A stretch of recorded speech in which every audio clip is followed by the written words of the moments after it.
So PROACT-SCIPr, it stands for a positive range of options to avoid crisis and use therapy, strategies for crisis intervention and prevention. So what this means is it's a whole organisational behavioural support framework designed to improve the quality of life for the people that we are supporting. It works for all individuals, those with autism, learning difficulties, physical disabilities and mental health as well. So PROACT-SCIPr, it's about combining the principles of positive behaviour support with safe, ethical crisis prevention and intervention strategies. It focuses on prevention and early intervention, trying to understand behaviours and why these may be occurring, and teaching the people that we support new coping strategies, teaching them skills, independence and empowerment. The focus is always on being proactive rather than reactive, and trying to improve the quality of life for the people that we are supporting. So generally with traditional models, they focus on trying to stop the behaviour, trying to control the behaviour, and often resort straight to restrictive practices such as physical intervention straight away. PROACT-SCIPr, we try and focus on understanding why is this behaviour occurring. We try and look at more early interventions, trying to understand the individual and getting to know them, working on improving their quality of life, getting to know what's their communication style, giving them independence and focusing on their well-being, using physical interventions only as a last resort. After we've tried all our proactive, active and reactive strategies and they failed, that's when we would use physical interventions. Generally, if people are satisfied, if they've got that good quality of life, they're gonna have less behaviours concerns anyway, because they've got all their needs and their wants met. So they just become, over time, they become unnecessary. So with traditional behavioural support models, staff are more expected to enforce the boundaries, give consequences and punishment, or manage the behaviours as soon as it's already escalated. Whereas with PROACT-SCIPr, we don't use any punishment, we don't use aversive consequences because it just doesn't work for the people we're supporting. We try to encourage our staff to build rapport, recognise that everyone is an individual and try and look at their early warning signs of distress so that we can have that nice early intervention and always be emphatic and compassionate in the way that we are supporting people. Another way it differs with traditional models, quite often the training is just limited to the frontline staff, so the people that are directly supporting individuals, where with PROACT-SCIPr, we want all people to be trained in the whole approach. Okay. So this includes all of our internal staff. We've now made it mandatory that they have to do either a 2-day course, the Intratrail Foundation, or at the minimum a 1-day awareness course, so that everyone understands the values and the ethos of PROACT-SCIPr, and it works from the bottom right up to the top. It's not just frontline staff, we need the whole organisation to know about it so that we all know the values. The people in the office can offer support to the people that are directly working with individuals, and the admin team, the referrals, everyone's got an idea and understanding of PROACT-SCIPr, what it is and why we're using it. So the core principles behind PROACT-SCIPr approach are grounded in positive behaviour support, human rights and prevention.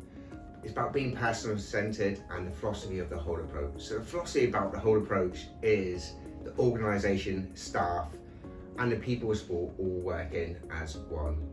So these principles guide how an organisation and staff support individuals who may present with behaviours of concern, especially those with learning disabilities, autism or complex needs. So PROACT-SCIPr is about being personal-centred, positive approaches and treating individuals with respect, dignity at all times, as well as teaching staff how to effectively keep people we support and themselves safe during those times of crisis. It's a 2-day course where we dive into about a person's communication, their diagnosis, their needs, behaviours, where they come from, what they mean, so functions of behaviour, looking at report writing, incident reports, risk assessments, health and safety. So the actual definition of behaviours of concern would be any behaviour that's of the intensity, frequency and duration that it places that individual or others around them, so like the staff or the people in the community, at risk of harm. So does it limit their access to the community? Could it restrict their access to education or their life opportunities? But with PROACT-SCIPr, we know that every behaviour is communication and all behaviour happens for a reason. There is a purpose behind it. So even this concerning behaviour we know that it's got meaning and it's got purpose. So is it that that person is trying to escape a demand or a task or something that they find too difficult? Are they trying to get attention from those around them? Perhaps they're trying to express pain or communicate that they're frustrated, and at the moment this behavioural concern is the easiest and perhaps the only way that they know how to communicate this frustration. We want to understand what is it that they're trying to communicate, what is their unmet need, and how can we try and proactively meet this for them. So our response is trying to focus on identifying what the behaviour is, why is it happening, what are they trying to communicate, and what is the function behind it, rather than just seeing it as a problem that needs to be solved. We see it as a message that needs to be understood.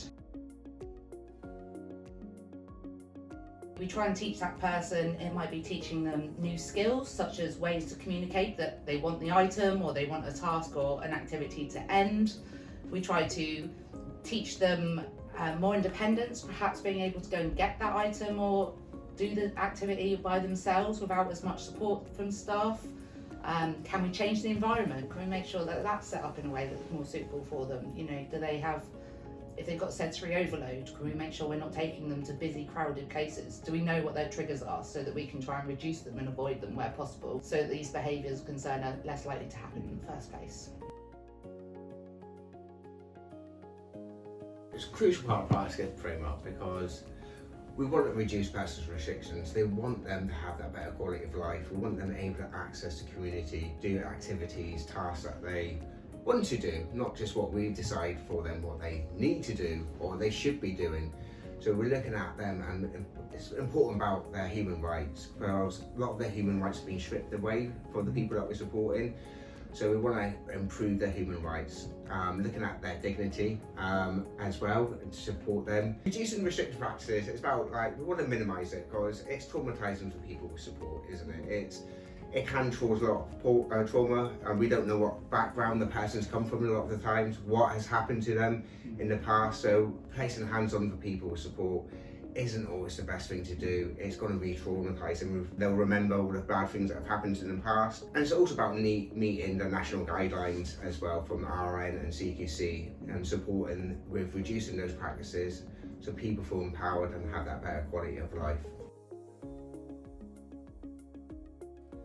Good question. A lot of time, it can be a number of reasons. Sometimes placement's breaking down, sometimes people not understanding the person we're supporting, sometimes they've not realised the severity of what they've done, and there's nowhere else for them to go, so then we can't support them, or people feel like we can't look after this person and their needs, so then best thing for them is to do is lock them in somewhere secure, or put these restrictions on them, so then they're not going to do that again. When that isn't always necessarily the best thing for that person, because we're placing all these restrictions on that person's life, and then they just look at behaviour as a way to escaping from all these restrictions on that person. Restrictive practices, we know they're to keep people safe and to keep other people safe.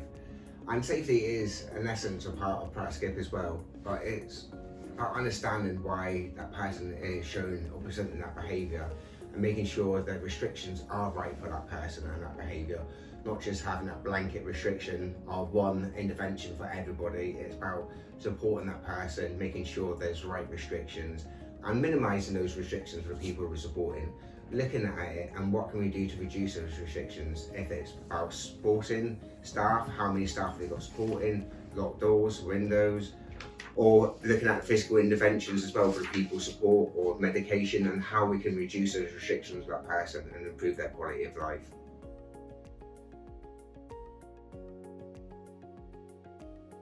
Person-centred planning is at the core of PROACT-SCIPr. It's basically person-centred planning, positive behaviour support, that merged together, and that is PROACT-SCIPr. So it's really, really important. We try to encourage co-production wherever we can within PROACT-SCIPr, so it's all about getting the individuals involved in their support. It might be getting them involved in making sure they've got the right staff supporting them, they've got that staff matching, they like the same kind of things, getting them involved in writing their support plans, getting them involved in saying what activities do they want to do, what do they want to fill their days with, getting them involved in decisions about all the important aspects of their life. That old quote, nothing about us without us, then. Lovely quote. Love that. So the role of the person-centered planning in PROACT-SCIPr, it's the foundation of understanding that person's behaviour. So as I said before, recognising that all behaviour is communication, and with that person-centered planning, it's helping that staff to understand the functions of the person's behaviour by learning all about them, getting to know their likes, their dislikes, their preferences, their communication styles. Building up that rapport and that therapeutic relationship is really important with person-centered planning and with PROACT-SCIPr, because everyone is an individual. So what one person likes, another person might dislike.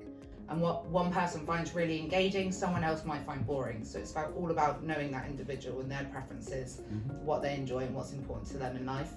And getting them involved as much as possible, getting their support staff involved. It's really important to include the whole circle of support. So that's their important family members, it's anyone that's close to them, the support staff as well, getting them involved in writing the behaviour support plans. It shouldn't just be someone else sat in an office who doesn't know that individual. We always say our staff are the experts. They're the people that are spending the most time with that individual. They know what strategies work for them. And people are forever changing and evolving as well. What strategies may have worked for them a few months ago or perhaps a year or two ago, they're going to grow, they're going to develop, they're going to change. So it's making sure that we're keeping these support plans. They should be up to date, a dynamic piece of work, not just static paperwork that sits in the cupboard for the rest of its life. We want it to constantly be updated by themselves and the people that are supporting them. It's all about the implementation. It's very easy to write these plans, it's about implementing them and making sure that they're actually up to date and they're useful for the people we're supporting. So we've used PROACT-SCIPr day to day with a person that was supported from York. We started supporting him late last year, where the PBS team and PROACT-SCIPr team got involved in his support, and we transitioned him from secure hospital into the community. This worked extremely well as we dived into his behaviours, talking to his family members and best how to support. We worked with their manager in UCS Manchester and the rest of their team. We put on a bespoke course where we trained half his staff team in January and half his staff team in February, where it was a 3-day course looking at him, how best to support his behaviours, getting the clinicians heavily involved in lots of activities around his behaviours and how best to support things that he likes, dislikes, and what we can do to support him in those times of crisis.